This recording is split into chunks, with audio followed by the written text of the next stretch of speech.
o Sadhumati Bhumi, um nível bom, onde o Bodhisattva prega o Dharma e converte os seres. E por fim, o Dharma Mega Bhumi, o nível da nuvem do Dharma, onde o Bodhisattva alcança a perfeição da sabedoria, da moralidade e da meditação, se tornando um Buda plenamente iluminado. Para cada um desses níveis, uma paramita se torna, por assim dizer, central. As paramitas são generosidade, dana, moralidade, shila, paciência, kshanti, vigor, virya, meditação, samadhi, sabedoria, prajna, meios hábeis, upaya kaushalya, voto, pranidhana, poder, bala e conhecimento, jnana. As 6 primeiras paramitas são as mais antigas na literatura sagrada.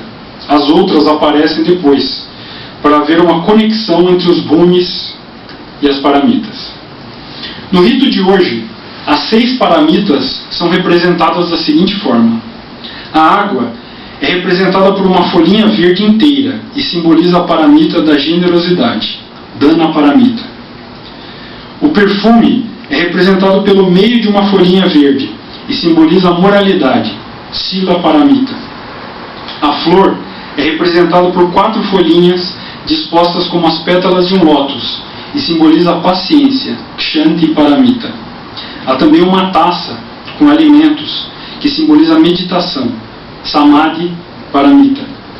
As velas acesas simbolizam a sabedoria, prajna paramita.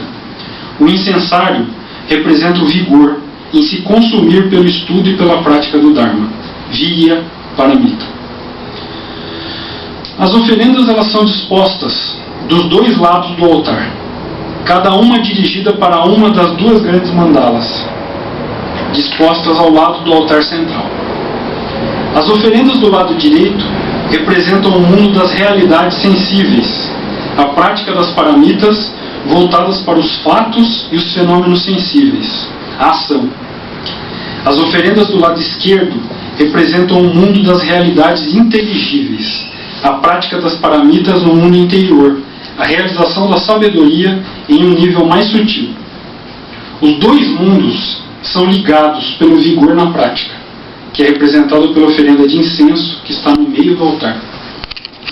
As 2 mandalas, a realidade do mundo do ventre da grande compaixão, que é a mandala que está para o lado de lá, e a mandala do Vajra se interpenetram. O mundo da ação e da inação, o princípio positivo e o negativo, os vasos e os lótus coloridos, símbolos do receptáculo da verdade e da verdade em si mesma, formando uma unidade indissociável. Esta unidade, expressa pelo símbolo e pelo rito, deve se transformar em realidade em nossas vidas. Os ritos executados em um templo budista são formas de representar realidades superiores à mera compreensão intelectual. Eles atuam como vetores para o acesso da verdade além do mundo profano. Não são fórmulas mágicas, nem devem se transformar em práticas supersticiosas.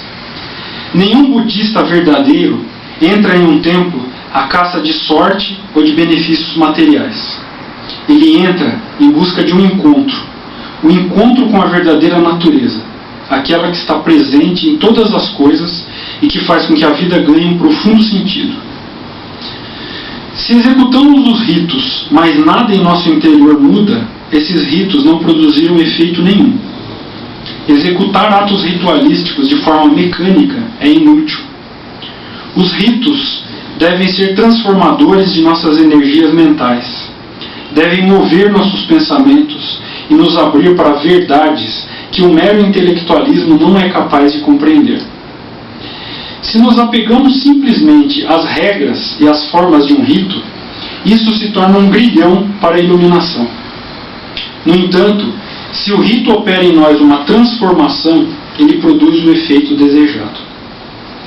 Seria uma tolice acreditar que alguém que executa rituais budistas, mas quebra os preceitos que tomou, Que despreza o que dizem os sutras, que não estuda o Dharma, etc., é alguém para quem os ritos budistas fazem algum sentido real. Se eu ficar 24 horas por dia recitando mantras e fazendo oferendas para as imagens de Buda, mas me esquecer que lá fora há gente sofrendo, sou um hipócrita. Se eu recito um mantra da compaixão, mas me deleito com um prato de carne, ou seja, falo uma coisa e faço outra, estou mentindo para os Budas.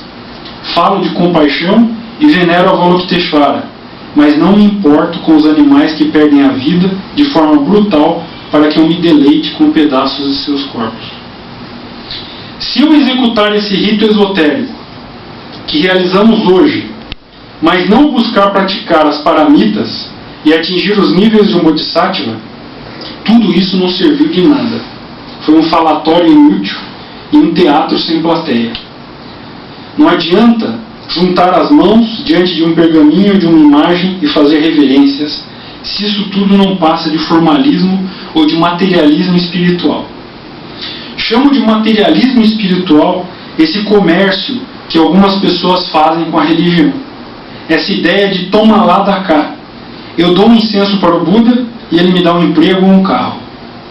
Essas pessoas negociam com o sagrado como se o sagrado fosse tão baixo quanto esse mundo movido pela ganância, pelo ódio e pela ignorância. Acham que o Buda é um comerciante que vende bens materiais, emprego, saúde e proteção por fumaça de incenso, velas queimadas e pelo balbuciar de rezas diante de suas imagens. Que o verdadeiro Dharma nos proteja dessas práticas incorretas e que cada dia mais transformemos os ensinamentos de Buda em uma realidade para o aqui e o agora.